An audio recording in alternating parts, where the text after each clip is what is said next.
Hi, Larry. Hey, Graham. Hi, my name is Graham Resnick. I'm a filmmaker, writer, director, sound designer, and I started working with Larry Fessenden about 10, 15 years ago through my friend Ty West, who I grew up with, and have done a lot of sound design with on his films. And he was producing Ty's films at the time, and Ty introduced me to Larry. Larry produced my first feature, and we've written together on several projects. My name is Larry Fessenden. I'm a filmmaker. I run Glass Eye Pix, which is an independent production company out of New York. We make indie movies, a lot of scary movies as well. I got a call to audition to write this video game. And I called my pal Graham Resnick because Graham is a gamer. And while I thought I could offer something to the idea of writing this multi-branching story, I knew that I would want Graham's expertise as a lover of gameplay, since I guess games were started. So and just as a lover. And as a lover, yes. As Which is why there's so many sex jokes in the game. There was one Italian website that did say the Larry that's Fessenden and right. Graham Resnick, the two lovers behind Until Dawn. Come here. Maybe I know how to handle you too. I am definitely ready to be handled. So I wanted Graham by my side. Yeah, and we got the gig, and it's been an amazing ride. Oh, hell yeah. Oh my god, she's taking her shirt off. What? Oh my god! Matt, what are you doing here? Hannah. I'm sorry, Hannah.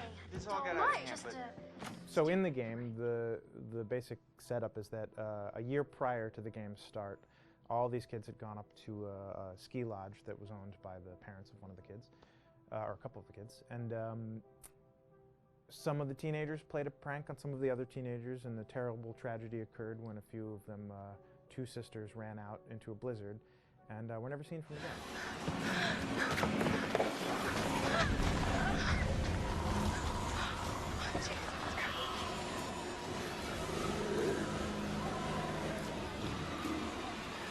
So now, a year later, this is kind of torn apart, this group of friends. They've gone through some trials and tribulations in the past year. The brother of the two girls has had a lot of psychological issues, and to kind of help him cope and help them all get over it, they all returned to the lodge a year later, back up on the mountain. And the idea is to get over it, but... The healing does not begin. Yeah, and these kids are all trying to find themselves. They've been through a trauma, but in general, they're just teenagers trying to figure out who they are. So they're all kind of falling into the patterns, the stereotypes, the characters they see on TV and in the movies. I think we were very interested in taking genre tropes and kind of making them sort of refresh them.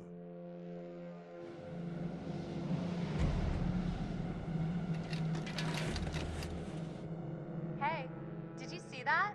Dad said it'd just be us this weekend. We're familiar with how slasher movies work. Most people have seen some horror movies, and we have established notions and preconceptions about the roles of the players in horror movies and how they talk and how they get killed and how they have sex. And to bring you into the game that way and then subvert a lot of those expectations was kind of our goal. They're haunted by some incident that happened in their past, which I think you pretty much figure out that that's going to have a role in their interaction. Yeah, so I think what was fun was we take some sort of stock characters and we try to give them some shape, but at least at the beginning they're recognizable in the way of groups of friends. There's the jock and the bitchy girl and the rivalries between everyone. And oh my gosh, and really fun characters too. Like we just had so much fun living in the minds of these characters through writing the script. what do you think? Jesus! It was fun. I think we were looking to get that kind of banter that you see both in movies, but also that you absolutely have with friends, and sort of those inside jokes. And of course, as writers and as friends ourselves, we sort of developed little tracks, and we try to give the characters that kind of vibe.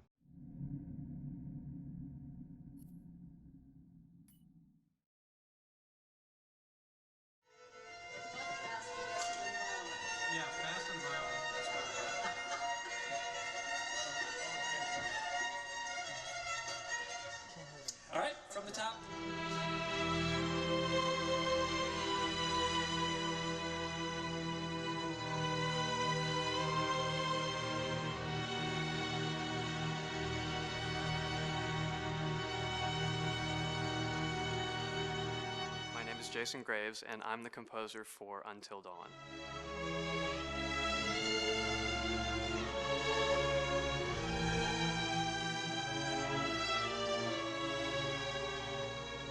I've been involved with Until Dawn for about a year now. Originally, I was contacted by Barney Pratt, the audio director. I think that had something to do with my lineage of horror games, and hopefully not the fact that my last name is Graves, although a lot of people seem to associate my name with scary music.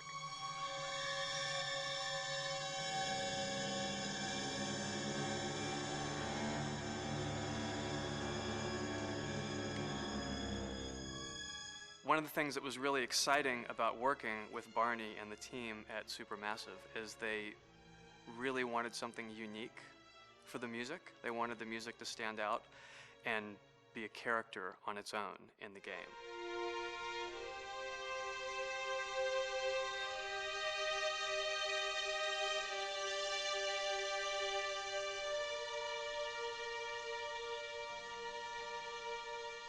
When I'm first starting on a new score, and it doesn't matter if it's film, television, or games, I always end up going to the main theme. Sometimes the developer or producer isn't even necessarily interested in the main theme at the beginning. I just want to do it for myself, because for me, the main theme is the identity of the game. It establishes the mood, the atmosphere, and the character of the music, and how it's going to be playing in the background. And that's what we did with Until Dawn. That was actually my demo pitch to Supermassive Games. I put a main theme together, recorded all the instruments at my studio, and sent it to them. And they liked it. We actually ended up recording that exact theme, all the instruments and everything, live here at Ocean Way, probably 9 months ago. And that's what we've been using in all the demos for the game, and that's the final version of the theme that is the main theme that you'll hear on the menus and in some key pieces of gameplay.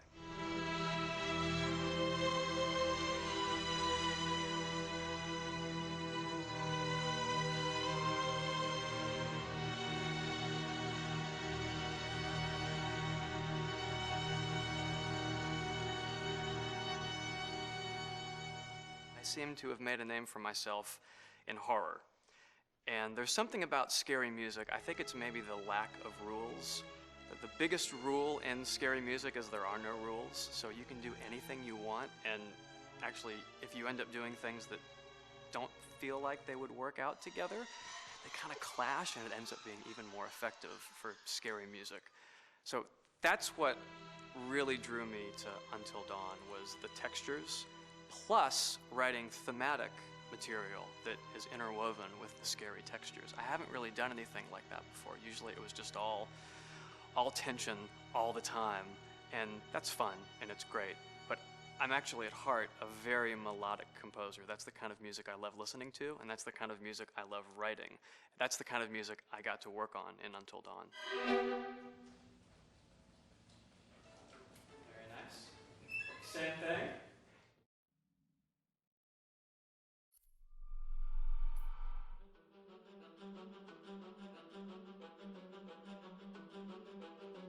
My name is Will Biles, Executive Creative Director of Until Dawn. The first part of getting a believable facial performance in-game is to capture, topographically, the actor's range of emotional expressions as separate versions of the same head. Every tiny nuance gets digitized and merged, effectively creating a model that can recreate every facial movement that the actor makes. Once the topography has been recorded, the actor's performance itself can be captured by using a predetermined set of marker points, drawn precisely on the face, and a high-def helmet cam, wirelessly linked to capture devices. The camera is the small box where it looks like the microphone should be. Outro Sam. Mark. It records in high def the movement of the dots throughout the performance that will drive the expressions captured earlier. Unlike other systems, this form of capture is far less lossy because there are fewer interpretations between performance captured and performance rendered finally in-game. The audio is also recorded via two separate lavalier mics attached to the helmet. It takes a while for the actors to acclimatise to carrying around the recording devices and the helmet cams, but very soon the shoot becomes similar to any other effects shoot or a green screen shoot. The actors in these scenes are only recording facial animation, but use cursory body movements for pacing. Wait, and maybe we should all stick together and find everybody and make sure that we're all okay, so... 1-1, the year before the prank. Take 2, Mark. Other than the other actors, they have to use their imagination for everything and everywhere that they are supposed to be seeing and feeling. Idiot! So dumb! From a hot midday studio in Los Angeles to a freezing midnight mountain in British Columbia.